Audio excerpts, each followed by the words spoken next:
Hello friends, you are most welcome to my channel Navi education.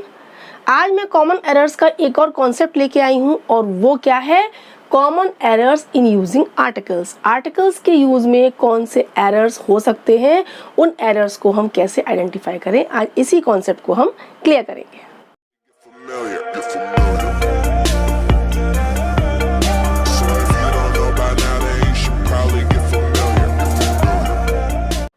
Articles आप जानते हैं, articles क्या होते हैं, डिटर्मिनर्स होते हैं जो नाउन के पहले यूज होते हैं नाउन को लिमिटाइज करने के लिए। ठीक है, अब ये आर्टिकल्स आपके टू टाइप्स होते हैं, ये भी आप जानते हैं, indefinite and definite. Indefinite articles कौन से होते हैं, ए और एन, ठीक है, और डेफिनिट आर्टिकल्स होते हैं द। आज हम इन्हीं ए एंड दी आर्टिकल्स का जो सेंटेंसेस में, क्वेश्चंस में एरर दिया जाता है उसको हम कैसे समझें, इसी कॉन्सेप्ट को हम समझते हैं। फर्स्ट हमारा सेंटेंस है, I return him an 1 rupee note. अब इस सेंटेंस में देखिए, मैंने वापस किए, हिम माने उसको, एन 1 रुपी। अब 1 आप कहेंगे, 1 में ओ यूज हुआ है। आप ये बात भी जानते हैं कि एन आर्टिकल यूज होता है वॉवल के पहले और ए यूज होता है कॉन्सोनेंट के पहले। ठीक है, अब ओ यानी 1 में ओ आपका वॉवल है, यानी कि एन आना चाहिए, एन सही है। लेकिन इसमें क्या होता है, साउंड का भी इसमें डिफरेंस होता है। अगर वॉवल कॉन्सोनेंट की साउंड दे रहा है तो आपका एन नहीं आएगा, ए आएगा। अब देखिए, आप ओ नहीं कह रहे, आप 1 कह रहे हैं, 1 में वो वी आ रहा है ना, तो यानी कि व का या वी की साउंड आ रही है, तो यानी वॉवल की साउंड नहीं आ रही है। देन हम एन का यूज नहीं करेंगे, ए 1 रुपी नोट। ओके, इसमें साउंड का भी बहुत इंपॉर्टेंस है। अगर वॉवल कॉन्सोनेंट की साउंड दे रहा है तो आपका डिफरेंट होगा, और यदि कॉन्सोनेंट वॉवल की साउंड दे रहा है तब भी डिफरेंट होगा। Okay, this is an useful machine. अब इसमें भी देखिए, आप कहेंगे यूजफुल में यू आपका अपना वॉवल है तो एन आपका सही होना चाहिए, बट यूजफुल में यू जो है वो यू की साउंड कर रहा है, यू यानी य, स्वर की साउंड नहीं कर रहा है, यू या की साउंड कर रहा है, यू यानी यू आपका वॉवल की साउंड नहीं कर रहा है।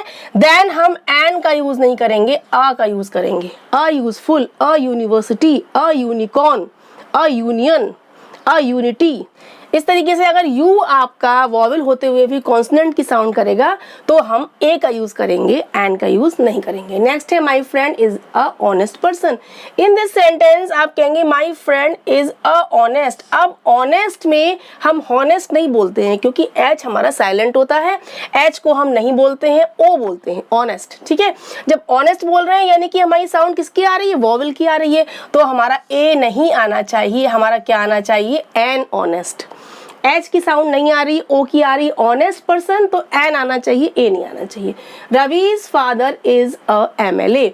अब इन दिस सेंटेंस रवि के father is a MLA. MLA में एम आपका कॉन्सोनेंट है, बट एम साउंड किसकी कर रहा है, एम, ई एम की साउंड कर रहा है। एम बोलो या फिर आप ए एम, यानी एम में ऐसे साउंड कर रहा है या फिर ऐसे साउंड कर रहा है ना। तो एम जो साउंड कर रहा है वो एम या एम ऐसे, यानी कि ये आपका वॉवल का साउंड कर रहा है, वॉवल का साउंड कर रहा है, तो हमारा एन होना चाहिए, ए नहीं होना चाहिए। A book you gave me was stolen. अब a book you gave me, वो किताब जो तुमने मुझे दी है वो चोरी हो गई। अब हम ये देख रहे हैं कि आ बुक में बुक को पहले से जानते, जब किसी व्यक्ति या चीज को पहले से कोई जानता है, पहले से उसकी नॉलेज होती है, तो यानी वो चीज स्पेशल बन जाती है, तो यानी बुक यहाँ पर स्पेशल हो गई कि वह किताब जो तुमने मुझे दी थी वो चोरी हो गई। इसलिए यहाँ पर जब पहले से बुक के बारे में पता है तो हम ए का यूज नहीं करेंगे, द का यूज करेंगे। The book you gave me, वो किताब जो तुमने मुझे दी थी वो चोरी हो गई। My mother is most beautiful lady. In this sentence देखिए, माई मदर इज मोस्ट। अब मोस्ट क्या है, सुपरलेटिव डिग्री, मोस्ट ब्यूटीफुल, तो आपको पता है, यानी सुपरलेटिव डिग्री में हमारा द का यूज होता है। The most, the sweetest, the largest, the smallest, यानी सुपरलेटिव डिग्री में हमेशा द यूज होता है। The most beautiful lady. Camel is the ship of the desert. Camel क्या होता है, डेजर्ट का शिप कहा जाता है, जहाज कहा जाता है। यानी कैमिल जो शब्द है ये कॉमन आपका सिंगुलर नाउन है, लेकिन ये पूरी जाति का, पूरी अपनी कास्ट का बोध करा रहा है। कैमिल से हमें पूरी कैमिल जाति का बोध हो रहा है, यानी कि ये आपका हो गया स्पेशल, द कैमल। फिर क्या हो जाएगा इसमें आपका द, जब वो स्पेशल हो गया तो फिर द लगेगा। ठीक है, द कहाँ लगता है, किसी स्पेसिफिक नेम के पहले, चाहे वो पर्सन हो, प्लेस हो, थिंग हो, कोई भी हो। यानी कैमल हमारा यहाँ स्पेशल हो गया, the camel is the ship of the desert. All boys are making noise, अब सभी लड़के शोर मचा रहे हैं। ऑल बॉयज नहीं, ऑल द बॉयज, क्या होगा तब आपका सही होगा, ऑल बॉयज नहीं होगा, ऑल द बॉयज, वो सारे सभी लड़के शोर मचा रहे हैं। ठीक है, Rabindranath Tagore the poet and the scholar is world famous. अब रविन्द्रनाथ टैगोर के लिए द पोएट यूज हुआ है, द स्कॉलर यूज हुआ है, यानी कि दो क्वालिटीज यूज हुई हैं रविन्द्रनाथ टैगोर के लिए। जब एक ही व्यक्ति के लिए दो क्वालिटीज यूज होती हैं तब हम दो आर्टिकल का यूज नहीं करेंगे, यानी कि हम इस द को काट देंगे।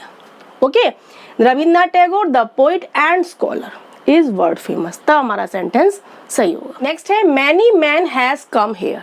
अब मैनी मैन, आप देखिए मैनी आपका प्लूरल है लेकिन मैन सिंगुलर है, हेल्पिंग वर्ब भी सिंगुलर यूज हुई है, यानी मैनी को हमें सिंगुलर के रूप में यूज करना है। मैनी प्लूरल होते हुए भी इसके बाद मैन सिंगुलर है, हैज हेल्पिंग वर्ब सिंगुलर है, तो हमें मैनी को हम सिंगुलरली कैसे यूज करेंगे, हम ए लगा देंगे, many a man has come here. Many के बाद जब सिंगुलर नाउन यूज हुआ है और सिंगुलर हेल्पिंग वर्ब भी है तो हम मैनी के साथ ए लगाएंगे, तब हमारा ये सही होगा, हमारा मैनी ए सिंगुलर बन जाएगा। More you have more you want, जितना तुम रखते हो उतना ही तुम चाहते हो, जितना तुम पे होता है उतना ही तुम इच्छा करते हो। यानी ये मोर आपका स्पेशली यूज हुआ है, द मोर, ये ईडियम है, फ्रेज है, the more you have the more you want, जितना तुम रखते हो, तुम पाते हो, उतना ही तुम चाहते हो, तुम्हारी इच्छा होती है।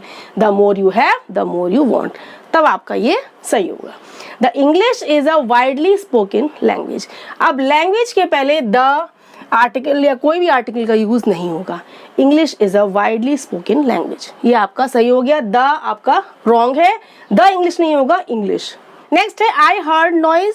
आई हर्ड नॉइज में मिस्टेक क्या है, इसमें एक छोटी सी मिस्टेक है, इसमें आपको ए लगाना पड़ेगा, आई हर्ड अ नॉइज, तब आपका ये सेंटेंस सही होगा।